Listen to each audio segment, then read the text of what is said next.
More broadly, my time at Tranby, even before the sixth form, I think what it gave me was an ambition that I didn't have before. I was diagnosed with dyslexia. In my GCSE year, my parents separated for a while. I didn't like to go home at that point. I didn't feel happy at home.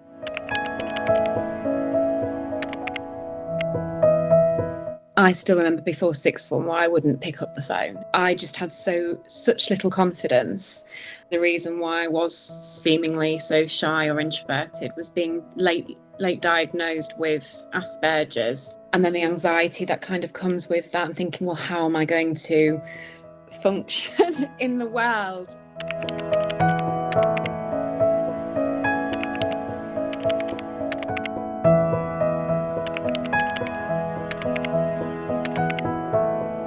When I was thinking about sixth form and thinking about my options, I did go to another school to have a look at whether I might like to go there.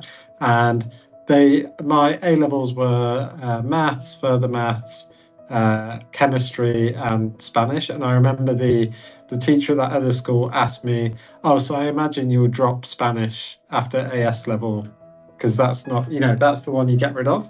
And I remember not liking that. I would stay at school until about 6 p.m. most days to avoid going home, because it's a place I felt safe. And I don't know if I could have gotten through it without the school. Tranby was the best place for me. I lived and died in that art room. Anything that was creative, teachers, staff, everybody at Tranby really does drill into you that sort of why not? Why, if somebody else can do that, then why can't you, you do that in the best way possible?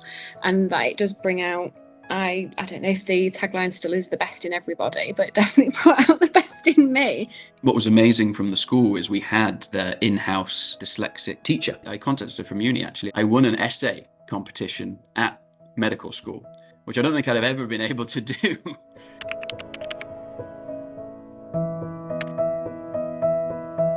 Exactly the same as Nish. I went on to study Spanish and Portuguese at university, spent 7 years working in an international football organisation where, as we knew when we were little and loved football, Spanish and Portuguese are great languages to have. So I used them a fair bit there, and I've since moved on to work for Formula One, which again is a really international business. And I found sixth form to be a really close-knit environment as well, which was really important for me, and I think Rajan as well at the time, was to have that kind of personal feel to the school.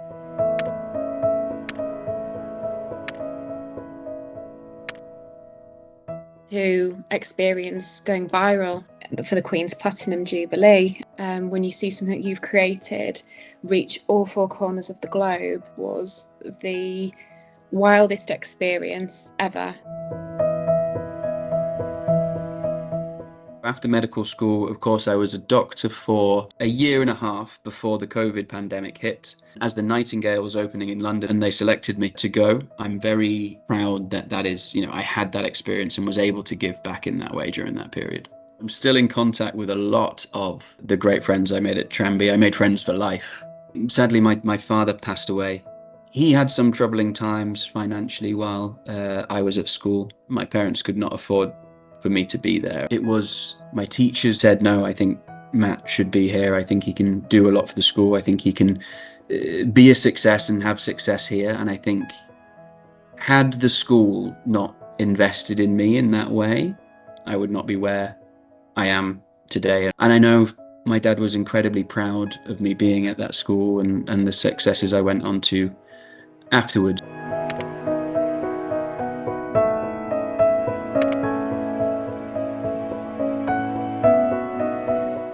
I'm most grateful for definitely the teachers that pushed me to do things that I didn't necessarily want to do. Mr. Chambers as well. I mean, I wouldn't be doing mech-eng if it wasn't for him showing me CAD and building stuff in PT. It's amazing. I'm most grateful for my maths teacher, Mr. Beardsley. He helped me write my personal statement, helped me with all my applications, helped me with everything. And he's the reason I got an A-level, really, and a GCSE. So, yeah, I love him. Love it.